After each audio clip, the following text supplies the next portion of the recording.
Bienvenue et merci de vous joindre à ce webinaire intitulé Éducation et formation en Ontario. Je m'appelle Yami et c'est moi qui vous guidera aujourd'hui à travers ce webinaire. Je fais partie de l'équipe du projet L'Ontario c'est chez moi et travaille à Costi Immigrant Services, situé à Toronto. Costi est un organisme communautaire et multiculturel qui offre des services d'emploi, de formation et d'établissement, ainsi que des services sociaux à toutes les communautés immigrantes, néo-canadiennes et personnes dans le besoin. Costi assure des services en plus de 60 langues à partir de 17 emplacements dans le Grand Toronto, officiellement appelé en anglais Greater Toronto Area, GTA. Je vous encourage à visiter notre site Internet pour plus d'informations sur notre organisme. Donc, ce webinaire a été mis au point par l'équipe du projet bilingue L'Ontario c'est chez moi, Orientation to Ontario, qui est financé par Immigration, Réfugiés et Citoyenneté Canada et le ministère des Affaires civiques et de l'Immigration de l'Ontario. En plus du financement, nous avons plusieurs partenaires qui travaillent à développer, évaluer et améliorer ce projet. Nous avons Ontario Council of Agencies Serving Immigrants, OCASI, nous avons George Brown College, le Centre de santé communautaire Hamilton-Niagara et bien sûr Costi, dont nous faisons partie, est l'organisme qui est en charge de l'implémentation en Ontario de ce projet. OTO, donc l'acronyme en anglais pour Orientation to Ontario, a été élaboré à l'intention des nouveaux arrivants et des nouvelles arrivantes désirant s'établir en Ontario et comprend des ressources bilingues, dont un guide, un site web, des webinaires et des ateliers offerts à travers l'Ontario. D'ailleurs, cette série de webinaires s'adresse plus spécifiquement aux personnes qui sont à l'extérieur du Canada et qui se préparent à émigrer. Si vous êtes déjà en Ontario, nous vous recommandons de participer aux ateliers. Ils sont beaucoup plus complets. Vous pouvez poser toutes vos questions à un ou une agente d'établissement dans les régions où vous habitez. Ce sont les organismes d'aide à l'établissement qui travaillent avec nous et qui offrent les ateliers O2O. Ceux en rouge sont les organismes francophones, donc qui offrent l'atelier en français. L'horaire des ateliers est sur notre site Internet dont je vous parlerai à la fin de ce webinaire. Donc, alors voici notre agenda pour aujourd'hui. Nous allons voir beaucoup de sujets qui sont en lien, bien sûr, au système d'éducation en Ontario. Mais avant tout, j'aimerais d'abord aborder brièvement votre nouvelle communauté qui est le Canada et l'Ontario. Donc, le Canada est constitué de 5 régions: Atlantique, Centrale, Prairie, Côte-Ouest et le Nord. Il compte 10 provinces: l'Alberta, la Colombie-Britannique, l'île du Prince-Édouard, le Manitoba, le Nouveau-Brunswick, la Nouvelle-Écosse, l'Ontario, le Québec, la Saskatchewan et Terre-Neuve et Labrador, ainsi que 3 territoires fédéraux, donc les territoires du Nord-Ouest, le Nunavut et le Yukon. L'Ontario est situé dans ce qui est considéré le centre du Canada. La plupart des gens vivent dans la partie sud de la province. Le nom de nombreuses localités de l'Ontario reflète la riche histoire et l'important héritage légué par les Autochtones. Le mot Ontario, d'origine iroquoise, signifie beau lac ou eau pétillante. Les provinces sont des États fédérés, possédant dans leur champ de compétences législatives des pouvoirs souverains, indépendamment du gouvernement fédéral. Chaque province possède son parlement, son gouvernement, son lieutenant-gouverneur, son budget et ses tribunaux, notamment. Les champs de compétences appartenant aux provinces comprennent notamment la propriété et les droits civils, les programmes sociaux, la santé, l'éducation, l'administration de la justice, les institutions municipales. Les provinces peuvent lever un impôt sur le revenu et percevoir des droits de licence. Certaines d'entre elles reçoivent des paiements de transfert et ou de péréquation du gouvernement fédéral en vertu d'ententes administratives entre les deux ordres du gouvernement. Les administrations municipales, donc au niveau de gouvernance d'une ville, d'un village ou d'un district, sont responsables des services locaux tels que la collecte des ordures ménagères et les loisirs. Les représentés sont appelés les conseillers municipaux. Donc, comme vous voyez sur la diapositive, donc le premier ministre du Canada est Justin Trudeau, la première ministre de l'Ontario est Kathleen Wynne, et bien sûr, chaque ville a son propre maire. Alors, le Canada La population du Canada est d'environ 35 millions à l'heure actuelle et plus de 20% des habitants sont nés en fait à l'étranger. À Toronto, en Ontario, la proportion dépasse 50%. Le Canada est une vraie mosaïque ethnoculturelle en raison de sa population immigrante et les origines ethniques de ses habitants, ainsi que sa diversité linguistique et religieuse. Vous entendrez parler différentes langues, mais les deux langues officielles sont le français et l'anglais. Donc, en tant que société, les Canadiens attribuent une importance particulière à ces valeurs. Nous croyons que les droits fondamentaux pour tous les peuples sont essentiels. Il devrait y avoir égalité et justice pour tous, sans distinction de sexe, race, religion ou orientation sexuelle. De plus, nous sommes fiers de dire que notre société est diversifiée et inclusive, que nous accueillons des gens de partout dans le monde. Enfin, nous nous sentons responsables pour la protection de notre environnement et sentons le besoin d'en prendre soin. Alors, l'éducation et la formation en Ontario. Donc, le système d'éducation de l'Ontario est financé par les fonds publics et payé à l'aide de l'argent des contribuables. Vous trouverez des écoles dites publiques où tous les enfants d'âge scolaire vivant en Ontario peuvent fréquenter gratuitement. Cela inclut les nouveaux immigrants, quel que soit votre statut d'immigration. En fait, en Ontario, la loi stipule que les enfants de 6 à 18 ans doivent aller à l'école. Plus de 94% des Ontariens choisissent l'école publique pour l'éducation de leurs enfants. Mais moins utilisée que l'éducation publique, vous avez aussi l'option d'envoyer votre enfant dans les écoles dites privées, où les parents sont tenus de payer. Ou encore, vous pouvez choisir d'éduquer votre enfant à la maison. Donc, la plupart des enfants commencent leur parcours scolaire à la maternelle ou appelée aussi jardin d'enfants, à l'âge de 4 ou 5 ans. Le premier cycle se nomme l'école primaire ou élémentaire.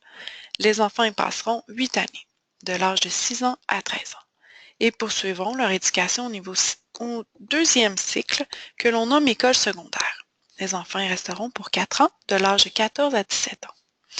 L'école publique est gratuite jusqu'à la fin du secondaire. En général, les étudiants doivent détenir un diplôme d'études secondaires pour être admis à l'université. Pour la maternelle, le primaire et le secondaire, l'année scolaire commence en septembre et se poursuit jusqu'en juin. Cependant, les élèves peuvent s'inscrire à l'école à tout moment pendant toute l'année. Alors, depuis 2014, toutes les écoles offrent la maternelle à temps plein. Ce programme est offert gratuitement et est destiné aux enfants de 4 et 5 ans. Qu'est-ce que votre enfant y apprendra? Bien, pendant la journée scolaire, donc de 9 h à 3 h p.m., votre enfant participera à une foule d'activités conçues pour l'aider à explorer, à faire des découvertes et à s'épanouir. Une enseignante ou un enseignant en petite enfance sont présentes pour superviser les enfants. Ils travaillent ensemble tout au long de la journée pour aider votre enfant à apprendre. Alors, l'enseignante, en fait, met l'accent sur les aspects pédagogiques de l'éducation, tels que l'apprentissage actif et la pensée critique. L'éducatrice de la petite enfance, contribue à la planification du programme éducatif qui sera ciblé suivant l'âge de l'enfant afin qu'il favorise le développement et le mieux-être physique, cognitif, langagier, affectif, social et créatif de chaque enfant. Vous demandez pourquoi vous devriez inscrire votre enfant à la maternelle. Bien, la maternelle à temps plein ne sont pas obligatoires. Alors, c'est votre choix de les utiliser ou non. Donc, vous pouvez décider de ne pas envoyer votre enfant dans ce type de programme. Toutefois, de nombreuses études ont démontré les bienfaits que l'apprentissage dès un jeune âge peut apporter aux enfants. Par exemple, une journée d'apprentissage à temps plein à un jeune âge peut aider à améliorer les attitudes de votre enfant en lecture, écriture et calcul et lui fournir une base solide pour son apprentissage futur. Un programme temps plein prépare également votre enfant à faire la transition vers la première année. Donc, les services de garde avant et après l'école, qu'est-ce que c'est? En fait, lorsque le nombre de parents intéressés est suffisant, les écoles offrent des programmes de garde parascolaire avant la classe, donc de 7 h à 9 h AM, et après la classe, donc de 15h30 à 18 h. Ces programmes sont offerts à un coût raisonnable pour les élèves qui fréquentent la maternelle ou le jardin d'enfants à temps plein. Donc, les enfants passeront 8 années dans l'école primaire, donc de l'âge de 6 ans à 13 ans. Ces premières années d'études mettent l'accent sur les bases dans des domaines clés tels que le français, l'anglais, l'éducation artistique, éducation physique et santé, études sociales, par exemple l'histoire et la géographie, les mathématiques, les sciences et la technologie, et la religion catholique si c'est une école, bien sûr, catholique. Donc, vous vous demandez si le curriculum est différent dans les écoles françaises. Bien, le contenu est le même que celui des écoles anglaises. Toutefois, les élèves ont la possibilité de choisir de suivre les mêmes cours d'anglais que les élèves de la langue anglaise ou apprendre l'anglais en tant que langue seconde. La programmation scolaire, le matériel pédagogique et les activités d'apprentissage se déroulent entièrement en français.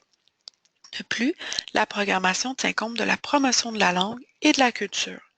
Si votre enfant fréquente une école de langue anglaise, il apprendra le français comme langue seconde.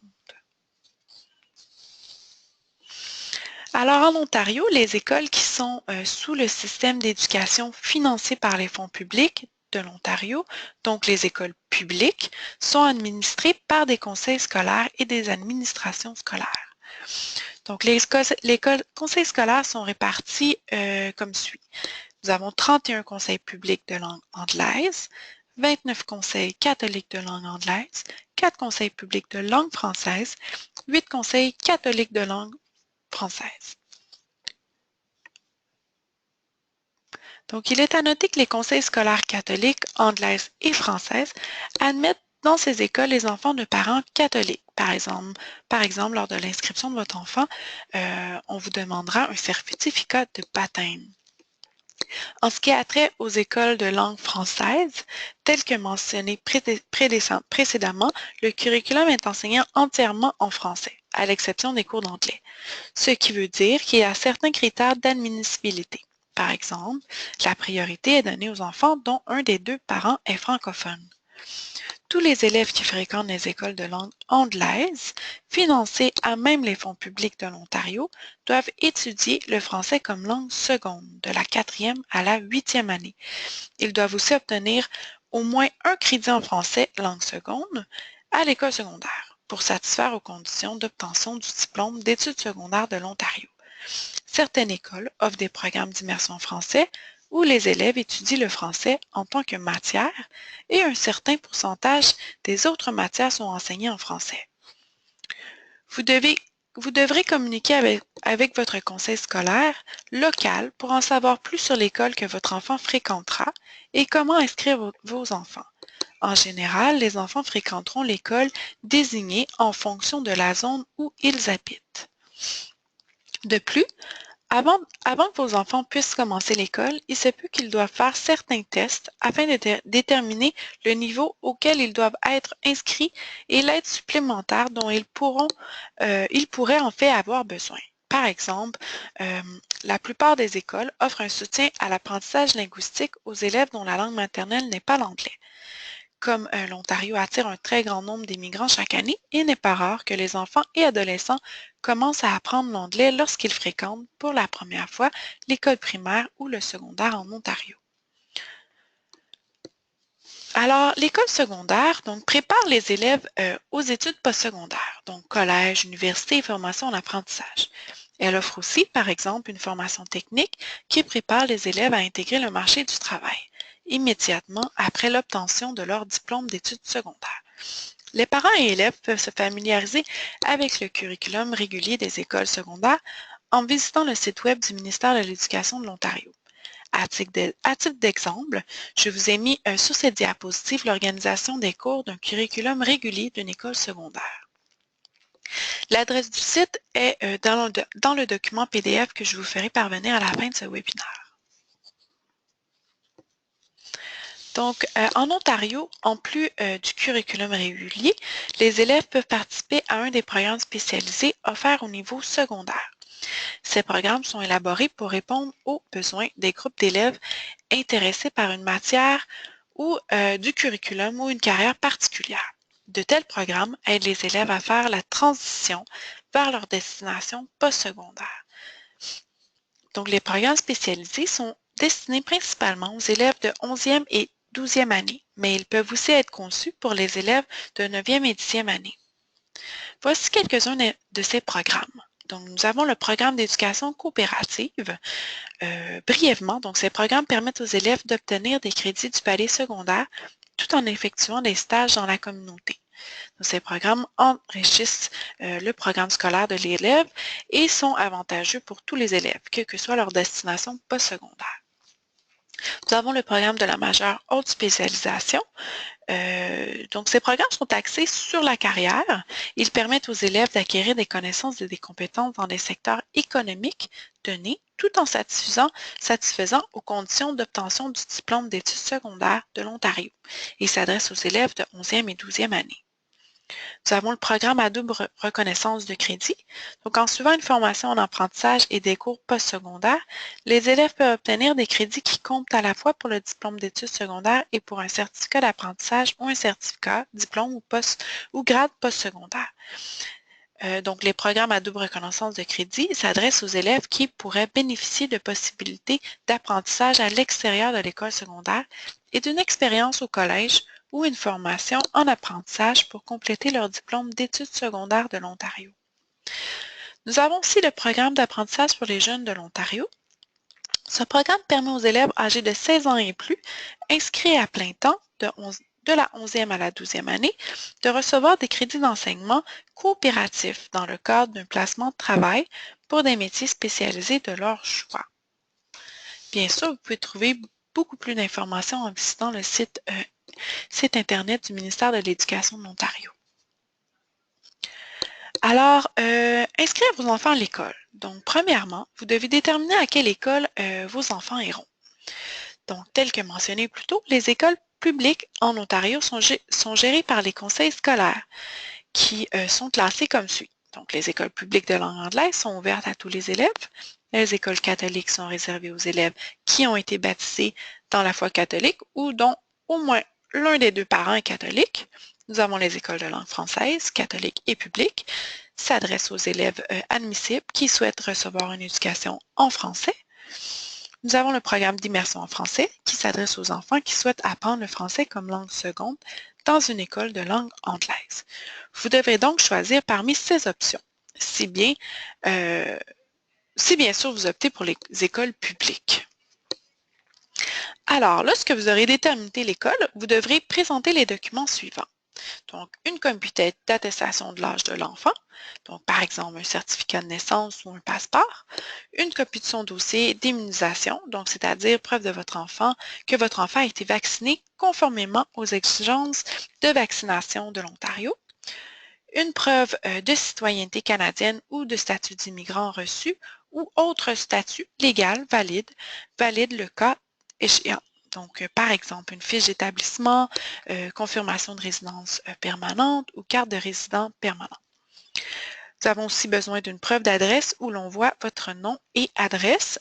Ça peut être une facture téléphonique, d'électricité, un relevé bancaire, un bail de votre appartement.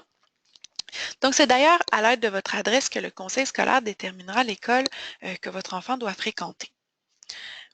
Pour les écoles catholiques, donc on vous demandera une copie du certificat de baptême de l'Église catholique ou d'une Église reconnue par le siège de Rome de l'enfant ou d'un des parents si l'enfant n'est pas baptisé. Et bien sûr, il se peut que vous ayez besoin d'autres documents, par exemple une ordonnance de la Cour, jugement relatif à la garde, aussi appelé preuve de tutelle de l'enfant. Ce document peut être exigé si l'enfant est âgé de moins de 18 ans et ne vit pas avec le parent.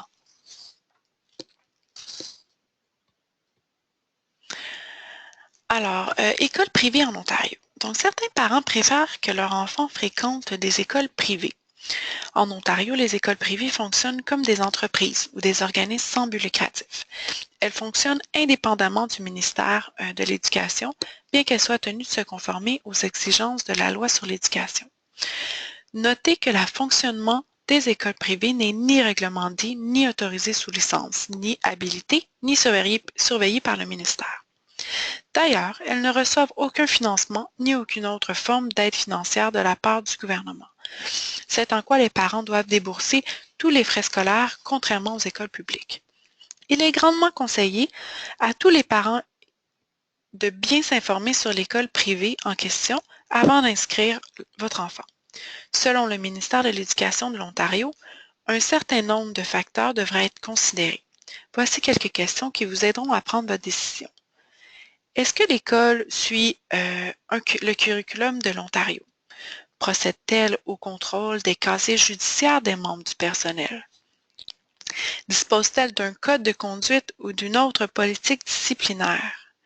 Emploie-t-elle des enseignantes ou des enseignants membres de l'Ordre des enseignantes et enseignants de l'Ontario?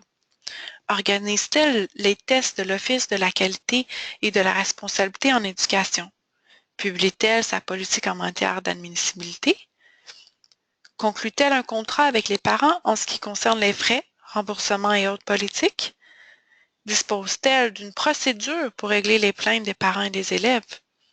Dispose-t-elle d'une politique en matière d'accès au dossier des élèves, comme le relevé de notes de l'Ontario ou le dossier scolaire de l'Ontario? Indique-t-elle depuis combien d'années elle fonctionne? Est-elle couverte par une assurance de responsabilité civile en matière d'accidents touchant les élèves? Donc, ce sont tous des questions que vous pouvez poser ou en fait que vous pouvez vous demander lorsque vous évaluez une école. Alors, il existe aussi la possibilité d'avoir l'école à la maison. Donc, qu'est-ce que ça signifie? Bien, ça signifie que les parents font le choix de prendre la responsabilité directe pour l'éducation de leur enfant plutôt que de les envoyer à l'école. Il existe d'autres expressions pour parler de l'école à la maison, comme l'enseignement au foyer, l'éducation à domicile, l'instruction en famille, la non-scolarisation et les emprunts à l'anglais, donc homeschooling, unschooling pour l'approche non directive.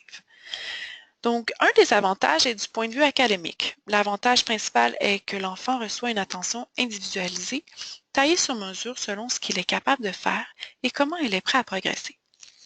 Chaque enfant peut donc apprendre à son propre rythme. On estime que les enfants éduqués à la maison en Amérique du Nord représentent un pourcentage approximatif de 1 à 2 de tous les élèves, en fait de tous les enfants d'âge scolaire, ce qui veut dire à peu près 20 000 enfants en Ontario. Le nombre pour tout le Canada est estimé à environ 60 000 enfants faisant l'école à la maison. Vous vous demandez si c'est légal? Bien oui, l'éducation à domicile est légale dans toutes les provinces et tous les territoires du Canada. Alors, parlons un peu du transport scolaire. Donc, beaucoup d'enfants se rendent à l'école en autobus scolaire. Les élèves peuvent avoir accès au transport si la distance entre leur adresse principale ou leur lieu de garde et leur école désignée est supérieure à un certain nombre de kilomètres. Ce service est en général gratuit. Lors de l'inscription de votre enfant, vous pourrez vous informer davantage sur le transport scolaire. L'Ontario est un endroit sécure. Par conséquent, si vous habitez à proximité de l'école, votre enfant peut marcher pour se rendre à l'école avec un groupe d'amis ou se rendre en bicyclette. Certains parents choisissent de conduire leur enfant à l'école. Dépendamment de la localisation de l'école et le niveau scolaire dans lequel votre enfant est inscrit, par exemple primaire ou secondaire, il pourra se rendre en transport public. Par exemple, si vous désirez inscrire votre enfant dans une autre école que celle correspondant à votre adresse, vous devrez assurer le transport de votre enfant. Ou encore au secondaire, le transport scolaire n'est en général pas offert. Donc, on vous parlera d'utiliser le transport public, qui peut être le métro, l'autobus. Donc, de nombreux organismes communautaires peuvent vous aider à trouver de l'information sur les écoles. Pour trouver de l'aide, visitez établissement.org. Alors, parlons un peu brièvement du bulletin scolaire de l'Ontario. Donc, au primaire ou au secondaire, les élèves reçoivent régulièrement des bulletins. Ils servent à communiquer officiellement aux parents et aux élèves le rendement scolaire. Un bulletin scolaire indique dans quelle mesure les élèves ont atteint les attentes du cours, les habiletés d'apprentissage acquises, et les commentaires des enseignants. Par exemple, l'enseignante, y mettra des commentaires sur les points forts de votre enfant, indiquera les aspects nécessitant une amélioration et puis précisera les façons d'y parvenir. Donc, nous sommes déjà rendus à l'étude postsecondaire. Donc, en Ontario, les élèves poursuivent des études postsecondaires ou une formation en apprentissage dans les collèges et les universités. Ces établissements offrent aussi différents programmes d'études universitaires supérieures pour les personnes formées à l'étranger qui possèdent déjà un diplôme d'études postsecondaires. En Ontario, nous avons 20 universités publiques et 24 collèges. Les collèges de l'Ontario offrent des programmes axés sur la carrière qui préparent les élèves à trouver un emploi dans des secteurs professionnels tels que la technologie, la santé, les affaires, l'hôtellerie et le tourisme. Les collèges offrent des programmes d'études menant à un certificat ou à un diplôme, ainsi qu'une formation en apprentissage. Donc, qu'est-ce que la formation en apprentissage? Donc, ça fait plusieurs fois que je le mentionne. La définition, en fait, la formation en apprentissage est un programme de formation en milieu de travail pour les personnes qui souhaitent exercer un métier spécialisé. Vous apprendrez de nouvelles compétences en classe, mais aussi en travaillant sous la supervision de travailleurs plus expérimentés.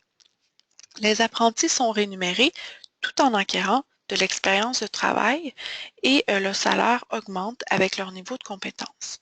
L'Ontario compte plus de 150 métiers relevant d'un apprentissage répartis dans 4 secteurs: la construction, la fabrication, la mécanique et les services. Habituellement, un programme de certificat dans un collège exige une année d'études ou moins, tandis qu'un programme menant à un diplôme exige de 2 à 3 années d'études à temps plein. Alors, les universités, elles, offrent des programmes d'études de premier cycle, donc on appelle aussi baccalauréat, et aussi référé en anglais par le thème undergraduate, et offre aussi des programmes de deuxième et troisième cycle, donc appelés aussi études supérieures, maîtrise ou doctorat, et en anglais référé comme graduate. Attention, quelques collèges offrent aussi des baccalauréats. Donc, les établissements offrent des programmes en arts et sciences, ainsi que des programmes menant à l'exercice de professions particulières telles que l'enseignement, la médecine, le droit et l'ingénierie. Dans la plupart des cas, les universités et les collèges exigent un diplôme d'études secondaires ou l'équivalent. Toutefois, si vous ne possédez pas de diplôme d'études secondaires, vous pouvez présenter une demande d'admission en tant qu'étudiant adulte, à condition, en général, d'avoir 19 ans ou plus et être citoyen canadien ou résident permanent du Canada. Les annuaires des collèges et des universités donnent de l'information sur les programmes et les conditions d'admissibilité. Si vous avez fait des études à l'étranger, vous devrez faire évaluer vos diplômes. Chaque établissement a ses propres critères et méthodes d'évaluation. Si vous avez terminé des études à l'étranger, on pourrait vous accorder des équivalences, des exemptions ou des crédits. Contactez le bureau des admissions de l'établissement de votre choix pour vous renseigner sur le processus d'évaluation et de reconnaissance des diplômes. Nous avons vu que vous pouvez poursuivre des études dans des institutions postsecondaires publiques, mais il existe aussi l'option de faire de telles études dans des institutions privées. Donc, d'ailleurs, en Ontario, il y a plus de 400 collèges privés d'enseignement professionnel. Ces collèges proposent des programmes menant à un certificat ou à un diplôme dans des domaines tels que les affaires, services de la santé, ressources humaines, arts appliqués, informatique, électronique, services et métiers. Vous devez savoir que selon la loi, les collèges privés doivent s'inscrire auprès du gouvernement. De plus, la plupart des programmes de formation professionnelle offerts dans ces institutions doivent être approuvés par le ministère de l'Enseignement supérieur et de la formation professionnelle. Pourquoi choisir un collège privé? Bien souvent, le nombre d'étudiants par classe est plus petit. Les horaires sont flexibles. L'inscription peut se faire à différents moments de l'année. Et généralement, ce sont des formations assez rapides. Donc, vous pouvez achever votre formation en peu de temps. Vous trouverez aussi en Ontario des écoles postsecondaires privées qui sont surtout des écoles confessionnelles.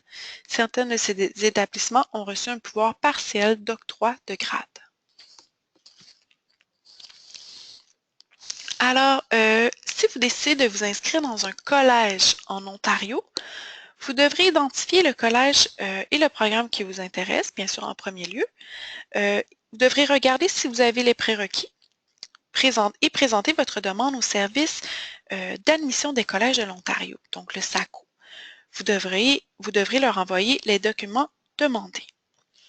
Le SACO enverra votre demande directement au collège. Après évaluation de votre demande, le collège vous contactera.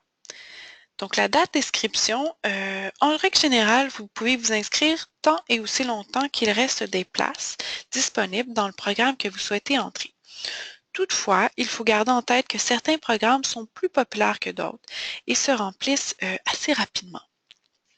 Si vous décidez de vous inscrire dans une université en Ontario, vous devez, en premier lieu, bien sûr, identifier l'université et le programme qui vous intéresse. Après, regarder si vous avez les prérequis et ensuite présenter votre demande au Centre de demande d'admission aux universités de l'Ontario, donc le WAC. Comme pour le SACO, le WAC achemine les demandes d'admission à toutes les universités que vous avez choisies, quelles que soient vos qualifications. WAC ne prend aucune décision d'admission.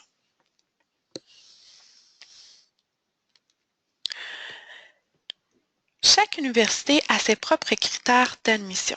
Ils peuvent varier selon le type de diplôme ou de programme et selon votre situation personnelle.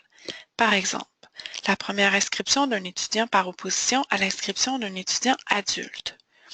En général, voici quelques-uns des critères qui peuvent être demandés. Avoir un diplôme d'études secondaires, donc ou l'équivalent si vous avez étudié d'ailleurs ailleurs au Canada. Répondre aux exigences linguistiques. Avoir suivi les cours préalables au programme, par exemple, si vous souhaitez vous inscrire à la maîtrise en travail social, mais que vous n'avez pas le baccalauréat en travail social. Avoir atteint une moyenne minimale, surtout pour les programmes contingentés. Si vous êtes un étudiant adulte, que vous n'avez pas les exigences minimum, il est possible d'être admis sous les bases de maturité. Donc, c'est votre expérience qui sera évaluée. Dans tous les cas, vous devrez communiquer directement avec l'école pour avoir plus de détails sur les critères d'admission de votre programme. Alors, la formation continue. Donc, certaines personnes suivent une formation continue après avoir obtenu un diplôme ou un grade, soit pour développer leur intérêt personnel, par exemple jardinage, photographie, soit pour les aider dans leur cheminement de carrière. Les collèges, les universités et les conseils scolaires offrent une variété de programmes de formation continue. Les cours sont souvent donnés en soirée ou la fin de semaine et les critères d'admission sont beaucoup plus flexibles. Et le prix varie de beaucoup selon le collège, l'université ou si les cours sont offerts par le conseil scolaire. En Ontario, il est possible d'étudier en français dans les universités ou collèges. En fait, l'Ontario compte 2 collèges publics de langue française, 9 établissements bilingues ou de langue française qui proposent des programmes universitaires. Vous pouvez faire des études collégiales universitaires entièrement ou partiellement en français. Si vous n'êtes pas déjà bilingue, étudier dans les 2 langues peut être une belle occasion de vous familiariser graduellement avec l'autre langue officielle et de devenir un professionnel parfaitement bilingue. Donc, l'évaluation des titres scolaires et diplômes académiques sert à établir une équivalence de votre étude faite dans votre pays et avec les normes scolaires de l'Ontario. Cela comprend le diplôme d'études secondaires, baccalauréat, par exemple BA, BSc, ou la maîtrise, donc par exemple MA, MCS, ou le doctorat ou PhD. Il y a plusieurs raisons pour lesquelles vous devez faire évaluer et reconnaître vos titres et diplômes acquis à l'étranger. Par exemple, en emploi, donc ça va très utile dans les situations de recherche d'emploi. Les exigences en matière de scolarité varient pour chaque profession et métier. Il y a un certain nombre d'organismes qui évaluent la scolarité des gens afin de veiller à ce qu'elle soit conforme aux normes ontariennes. Vous serez peut-être encouragé à inclure aussi une évaluation de vos titres et diplômes à votre demande à titre d'immigrant indépendant. Aussi pour les études, vous envisagez de faire des études postsecondaires ou une formation continue. Donc, en général, les écoles primaires et secondaires évaluent elles-mêmes la scolarité de votre enfant. Mais au niveau postsecondaire, chaque collège et université a sa propre procédure d'évaluation. Vous devrez vérifier sur le site web de l'institution qui vous intéresse. Peut-être pour la licence aussi, si votre domaine requiert une licence professionnelle pour pouvoir exercer votre métier ou profession, vous aurez peut-être besoin d'une évaluation. Il est primordial que vous ayez en main tous les documents scolaires des membres de votre famille avant d'émigrer. Il facilitera largement votre processus d'établissement en Ontario. Obtenir des documents qui sont dans votre pays lorsque vous êtes au Canada peut s'avérer très difficile. Il y a quelques organisations qui évaluent les titres scolaires. Donc, nous avons le Service canadien d'évaluation de documents scolaires internationaux, SONO. Nous avons World Education Services et Comparative Education Service.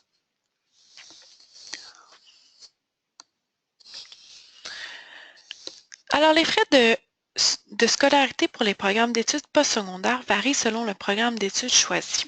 Dépendamment de votre statut d'immigration, il est possible de recevoir de l'aide financière. En Ontario, la principale source d'aide financière pour les études postsecondaires est le régime d'aide financière aux étudiantes et étudiants de l'Ontario, le programme RAFEO. Ce programme qui consiste à des bourses que vous n'avez pas remboursées et des prêts, donc que vous devez rembourser, est accessible à tous les résidents de l'Ontario qui sont citoyens canadiens, résidents permanents ou des personnes protégées. Le gouvernement fédéral fournit également des fonds par l'intermédiaire du Programme canadien de prêts aux étudiants. Chaque établissement a son propre programme de prêts et bourses. Pour obtenir l'information à ce sujet, vous devez visiter le site web du collège ou de l'université qui vous intéresse ou communiquer avec son bureau de l'aide financière. Si vous habitez à l'extérieur de la province de l'Ontario et que vous êtes un étudiant canadien, vous pouvez demander une aide financière par le biais de votre province ou territoire. Il existe aussi des bourses pour les étudiants internationaux. Quelques-unes vous ont été mises dans le document ressources qui vous sera remis après le webinaire. Cours de langue. Donc, selon votre statut d'immigrant, vous pourriez avoir accès à des cours de langue gratuits pour améliorer votre niveau d'anglais ou de français. Le gouvernement fédéral et les gouvernements provinciaux allouent des fonds aux conseils scolaires, collèges et organismes communautaires pour qu'ils puissent offrir des cours de français et d'anglais gratuits à temps plein ou à temps partiel. En Ontario, il y a des cours de langue pour débutants, intermédiaires et niveau avancé. Des programmes axés sur la conversation, l'écoute, la lecture et l'écriture, ainsi que des programmes axés sur des professions spécifiques pour vous préparer à travailler en Ontario. Voici quelques-uns d'entre eux. Nous avons l'actualisation linguistique en anglais. Donc, c'est un programme qui offre la formation en anglais niveau avancé aux adultes. ILT est particulièrement utile pour les professionnels formés à l'étranger. Anglais et français, langue seconde. Nous avons aussi langage instruction for newcomers to Canada, qui est l'équivalent français, le cours de langue pour les immigrants au Canada. En Ontario, le programme CLIC est généralement offert en anglais, mais quelques établissements l'offrent en français. Nous avons aussi la formation linguistique axée sur les professions.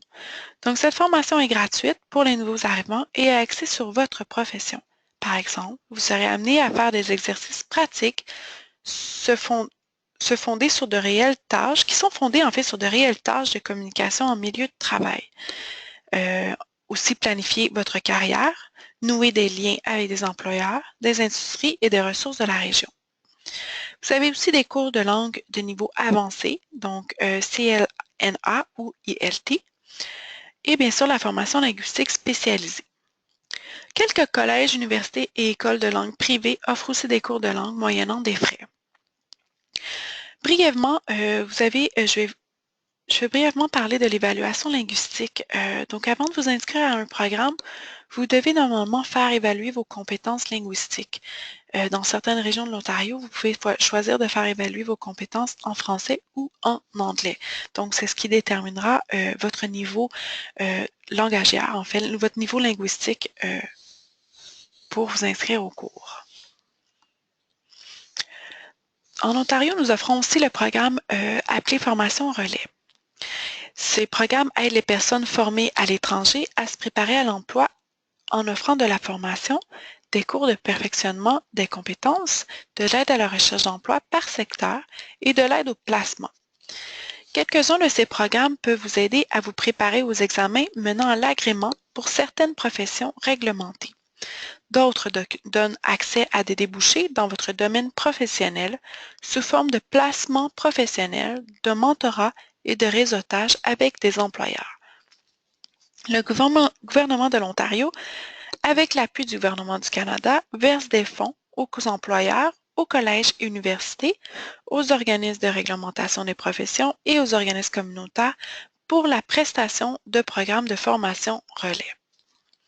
Les programmes de formation relais sont tous différents, mais de façon générale, ils sont conçus pour vous offrir une évaluation de vos études et compétences, une expérience clinique ou en milieu de travail, une formation axée sur les compétences ou des programmes de formation ciblés, une préparation à l'examen d'obtention d'une licence ou d'un certificat, une formation linguistique propre à votre profession ou métier, et des plans d'apprentissage individuels visant à vous faire part de toute formation supplémentaire dont vous pourriez avoir besoin.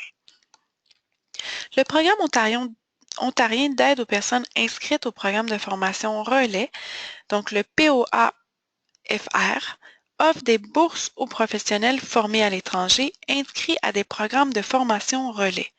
Ces bourses peuvent aller jusqu'à 5 000 $. Ces bourses couvrent les frais d'études, donc les droits à scolarité, livres et matériel. Donc, alors, voici quelques ressources que nous mettons à votre disposition. Donc, je vous ai parlé du document PDF attaché à ce webinaire qui contient toutes les ressources que vous aurez besoin, donc sur les sujets que nous avons abordés aujourd'hui, et une liste de vérification. Donc, la liste de vérification, en fait, est un outil utile pour garder une trace des tâches à accomplir, donc, dont nous avons discuté lors de ce webinaire. Vous avez aussi d'autres ressources qui sont disponibles sur notre site Internet. Par exemple, vous avez le cahier de consultation qui contient les renseignements généraux dont vous aurez probablement besoin pour vous établir en Ontario. Le contenu de chacune des six sections s'applique à l'ensemble de la province et comprend les sites web et les numéros de téléphone des services gouvernementaux appropriés. Donc, il est disponible en anglais, en français, arabe, chinois, punjabi, russe, espagnol, farsi, tamil, ourdou et arménien. Le livret, donc à votre droite, donc le livret est beaucoup moins détaillé, mais peut répondre probablement aux besoins de plusieurs. Il est disponible en anglais et en français. Nous avons aussi développé des fiches d'information sur plusieurs sujets, donc qui sont affichées sur cette diapositive. Toutes les fiches ne sont peut-être pas adaptées à vos besoins. S'il y a un sujet en particulier qui vous intéresse, vous pouvez nous écrire et nous vous les ferons parvenir. Alors, voici notre site Internet. Donc, vous pouvez télécharger le cahier et le guide dont j'ai mentionné. En ouvrant un compte d'utilisateur, vous pourrez aussi avoir accès aux outils d'aide à l'établissement. Par exemple, vous pourrez utiliser la liste de vérification pour préparer des documents et recueillir les renseignements dont vous aurez besoin. Et bien sûr, le plan d'établissement en ligne. Donc, le plan d'établissement peut vous aider à donner un aperçu de vos objectifs, à mettre en évidence ou concentrer vos efforts et à agir comme un outil pour mesurer vos progrès. Sur ce site, il y a des exemples de plans d'établissement qui mettront en lumière certains sujets qui nécessitent votre attention. En utilisant ces modèles, vous pouvez continuer à créer votre plan en utilisant les formulaires ci-dessous, qui répondent bien sûr à vos besoins spécifiques tels que trouver un logement, obtenir un compte bancaire, rechercher un emploi et plusieurs autres items. Donc, voici la liste de vérification en ligne. Et comme mentionné, donc, vous devrez ouvrir un compte d'utilisateur pour avoir accès au plan d'établissement et à la liste de vérification. C'est assez simple, donc vous suivez le lien sur la diapositive. Étape 1, donc vous vous connectez. Étape 2, vous créez un nouveau compte. Sur notre site Internet aussi, vous avez accès aux ateliers, en fait, mentionnés au début du webinaire, donc les ateliers qui sont offerts à travers l'Ontario, donc offerts en français ou en anglais.